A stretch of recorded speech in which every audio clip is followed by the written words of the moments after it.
So it looks like the Nintendo Switch 2 had a rough 2025 holiday season. Sales were down 30% in the United States, and they were not much better anywhere else.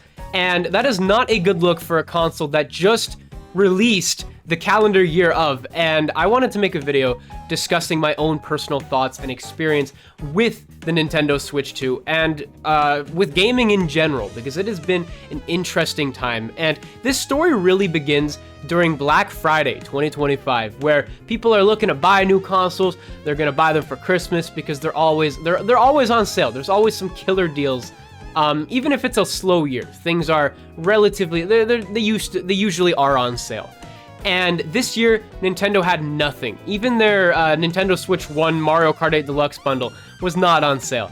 And this year, actually, 2025 marked the lowest total console sales during a Black Friday period since 1995, 30 years ago, which is unbelievable given that Nintendo, again, sold the Switch 2. The Switch 2 released 2025. So you'd think it would sell like crazy, given that, you know, they really didn't have a crappy launch period in terms of titles. We had a new Mario Kart game, brand new Donkey Kong, or brand new 3D Donkey Kong game, alongside Metroid Prime, new Pokemon game. There was a lot to buy this year, but that wasn't enough, apparently, for people to go out and buy a Nintendo Switch 2. In fact, the PlayStation 5 actually outsold the Nintendo Switch 2 by double during that Black Friday period, which should have spelt a lot of doom, a lot of skepticism about the Switch 2's long-term future, given that it can't even sell during its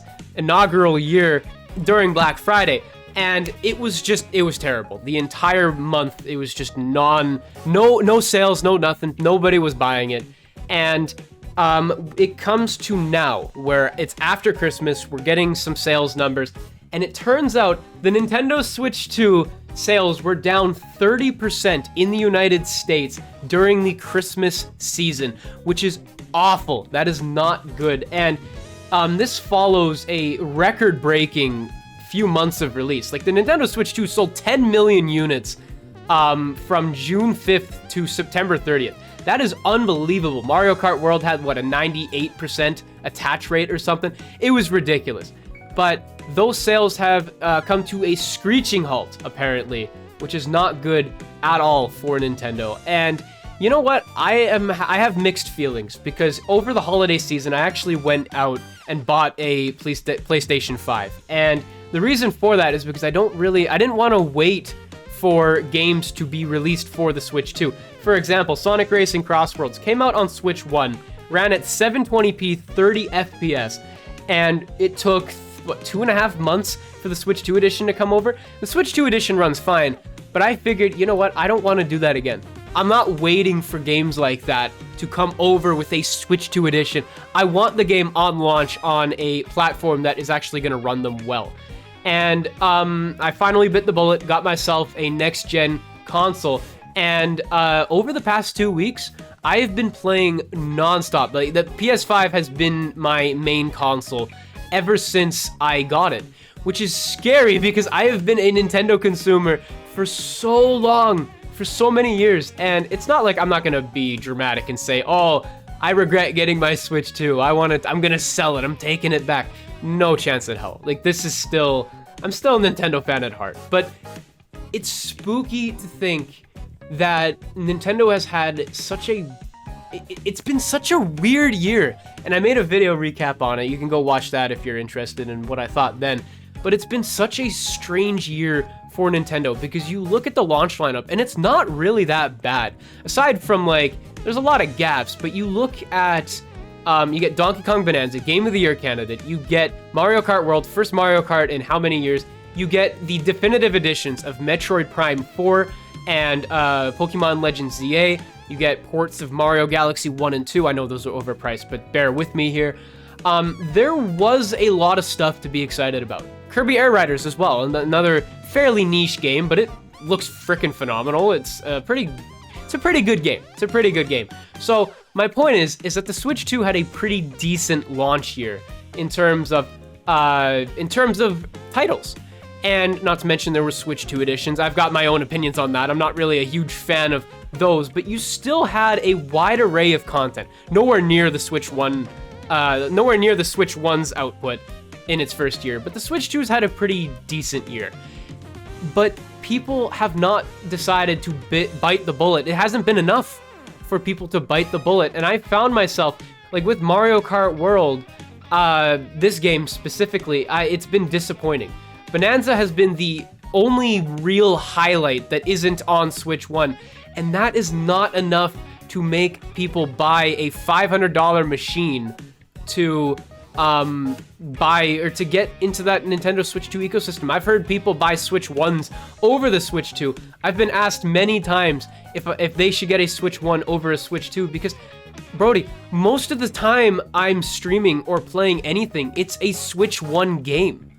I can't remember the last time I've played a Switch 2 specific game on a live stream that wasn't Mario Kart or just revisiting Mario Kart World or anything like that.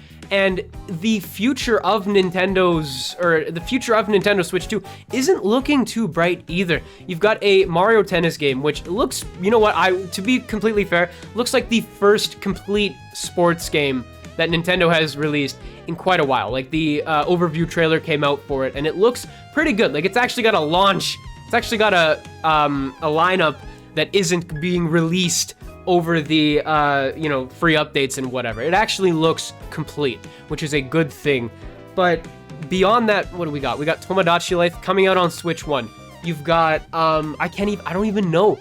This February Direct for Nintendo is going to be, I can't stress how important it is. Like, they need a killer app this year so badly because, again, if Switch 2 sales are going to falter during Christmas, I cannot imagine how they are going to do from now until this next quarter. I cannot imagine how low they are going to be because if they're gonna sell during Black Friday / Christmas, they're not selling in January, February, March, all of that. They're not doing it, and it's spooky. It's really spooky from a Nintendo fan. I want this console to do well, but if there's a positive, it should hopefully, and I mean hopefully, tell Nintendo that, hey, we're not doing enough. We need to actually give a damn about our next-gen console and not just be complacent because we're Nintendo, we're unstoppable. The hope is that they won't do that. And I guess the catalyst for this video is the Joy-Con announcement. Nintendo announced brand new Joy-Cons for the Nintendo Switch 2, and they look fine. They look fine, but once you put them on the console and those highlights become less and less visible, it really doesn't look like they're giving a frickin'. It looks like they're not giving a damn about any of this, which is stupid. Nintendo, listen to me. You need to start giving a damn. You need to stop being so complacent. Stop being so cocky. Stop being all over that. Because you're not unstoppable. You're not unbeatable. You've been through this with the Wii U, where you thought you were unbeatable during the Wii era, and you thought the Wii U was going to be that success. The Switch 2 will not be a Wii U. It won't. But you are becoming, you are so close to repeating history, and even something like 40 million units is not out of the question if you're going to continue going down this route. People are not going to buy, and I hope that this Christmas has showed you that people are not gonna buy a Switch 2 if you are not going to care enough. Anyways, ladies and gents, let me know what you guys think of this in the comments below. Let me know if you think the Switch 2 is headed up the Wii U alley, or if you think I am just overreacting. And yeah, thank you guys for watching. Make sure you leave a like, comment, and subscribe, and I will see you in the next one. Peace out, everybody.